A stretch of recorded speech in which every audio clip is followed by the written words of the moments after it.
Ciao a tutti, mi chiamo Mirko. Oggi vorrei parlarvi di uno strumento per la preparazione del caffè molto comune in Italia, probabilmente qualunque italiano anche in giro per il mondo ne ha uno in cucina, e si tratta appunto della moka. In questo breve video andiamo a vedere come è nata la moka, come si può preparare un buon caffè e quali sono le accortezze da prendere per servire una buona tazza anche in casa.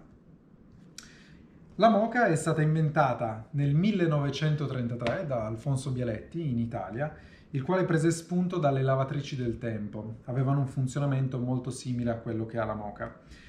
La moka originale era, come questa che vedete qua, realizzata in alluminio, materiale molto comune e versatile utilizzato al tempo, e di forma ottagonale.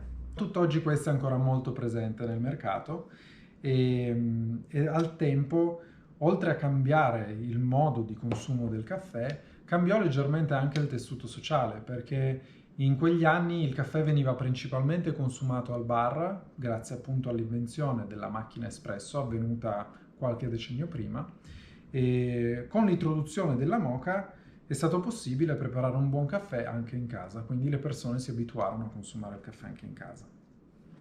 Adesso vediamo quali sono gli step principali per fare un buon caffè. Innanzitutto vediamo che la moka è composta da tre parti. Abbiamo una caldaia inferiore, dove andremo a mettere l'acqua, un filtro ad imbuto per il caffè e il raccoglitore superiore. Per quanto riguarda l'acqua, io vi consiglio di utilizzare un'acqua naturale imbottigliata. Questo perché hanno una durezza nella media e controllate che il residuo fisso non sia troppo alto. Tendenzialmente è consigliato di verificare che sia tra i 75 e i 250 mg/l. Questo perché un'acqua che non è bilanciata a livello minerale potrebbe portarci dei problemi nell'estrazione o magari se utilizziamo l'acqua del rubinetto potrebbe avere una quantità troppo elevata di cloro che andrebbe poi a percepirsi anche in tazza o comunque a non renderci una tazza piacevole.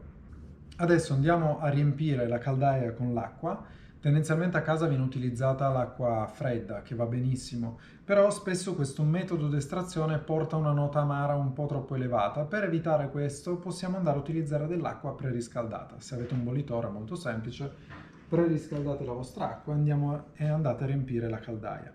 Questo perché? Perché il caffè in questo modo rimane a contatto per un tempo minore con il calore e così evitiamo di tirare fuori eccessivamente questa nota amara. Quindi riempiamo la caldaia e ci fermiamo giusto al di sotto della valvola. Fatto questo andiamo a riempire il nostro filtro con la polvere di caffè. Se volete come supporto potete andare a utilizzare una tazzina o un bicchiere.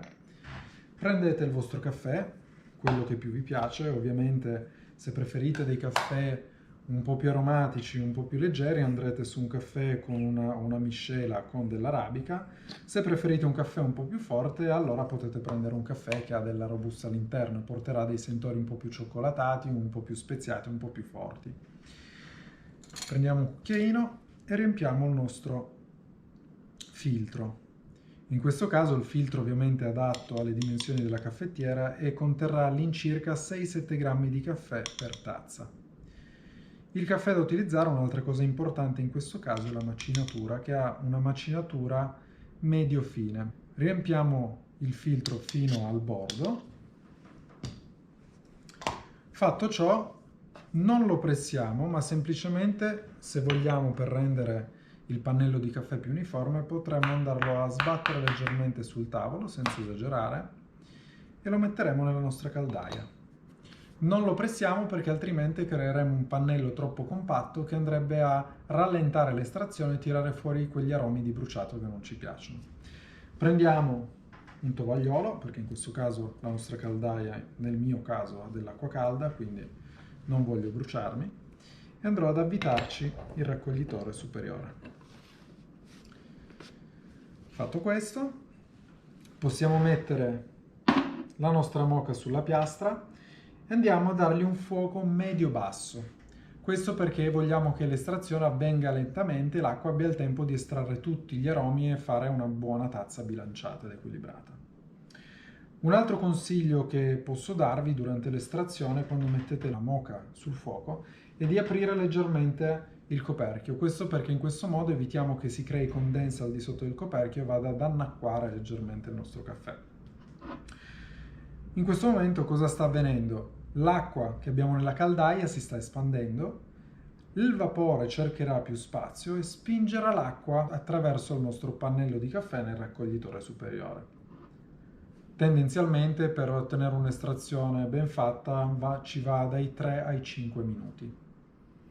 Adesso appena sentiremo il classico gorgoglio della moka, spegniamo il fuoco e togliamo la moka. Questo perché così evitiamo che la moka vada ad estrarre eccessivamente il caffè, a bruciarlo e a portarci altri sentori amari o negativi. Vediamo che qua sta iniziando. Chiudo il coperchio, spengo il fuoco e lascio terminare l'estrazione a parte.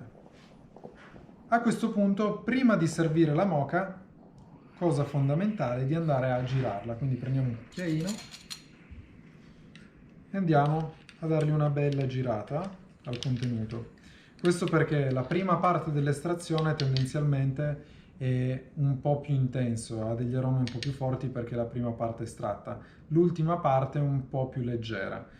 Dandogli una bella girata con un cucchiaino andiamo a bilanciare la nostra bevanda all'interno e siamo pronti a servirla. Prendiamo le nostre tazze e serviamo la moka.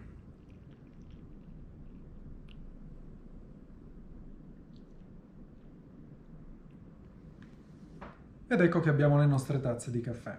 Adesso ancora qualche consiglio che vi posso dare per la preparazione della moka sono, per esempio, se siete molto precisi, al termine dell'estrazione di raffreddare sotto un getto di acqua corrente del rubinetto freddo la caldaia della moka.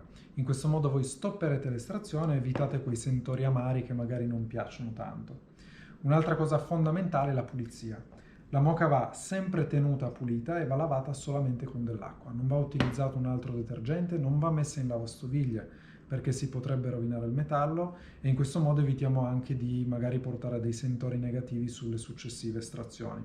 Infatti anche quando una moka è nuova è sempre buona cosa fare un'estrazione con un po' di caffè in modo che venga tolto quel sentore metallico che potrebbe portare il metallo non utilizzato. Anche per esempio se non utilizzate una moka per un po' di tempo è sempre buono fare un'estrazione a vuoto, diciamo. Anche un'altra cosa fondamentale è di controllare che la guarnizione sia sempre in ordine, sia sempre pulita e non sia usurata. Quando vedete che inizia a essere difficile da pulire, essere un po' usurata, in questo caso andiamo a cambiare la guarnizione. Questo è anche importante perché spesso la gente tende a stringere molto forte, a chi non è capitato di stringere troppo la moka e non riuscire a riaprirla, per questo consigliamo anche di non stringerla eccessivamente. Un altro punto importante, per esempio, è la conservazione del caffè. Molto spesso la gente chiede come dovrei conservare il mio caffè per mantenerlo fresco. Io quello che posso consigliare è di tenerlo lontano dagli agenti ossidanti, che sono il calore, l'acqua, l'umidità, la luce.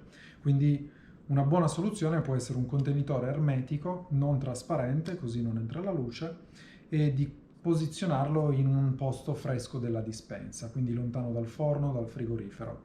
Ancor meglio se avete un contenitore che vi permette di rimuovere l'aria, come in questo caso, che spingendo esce l'aria contenuta, vado a chiuderlo e lo metto nel mio posto fresco della dispensa.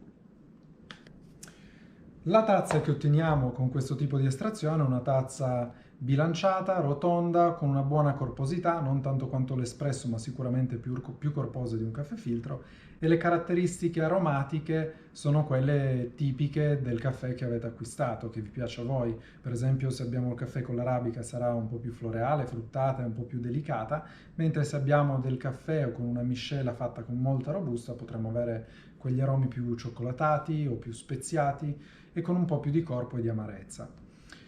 Dobbiamo zuccherarla la nostra tazza? Come piace a voi. Nel senso, se noi andiamo ad aggiungere dello zucchero alla tazza, sicuramente andrà a modificare il nostro profilo aromatico del caffè, più che altro la parte di gusto, andrà a portare un po' più di dolcezza. Però se vi piace il caffè o acquistate un caffè particolare per delle caratteristiche, aromatiche specifiche di quel caffè, vi consiglio di berlo senza zucchero. Ad ogni modo, buon caffè.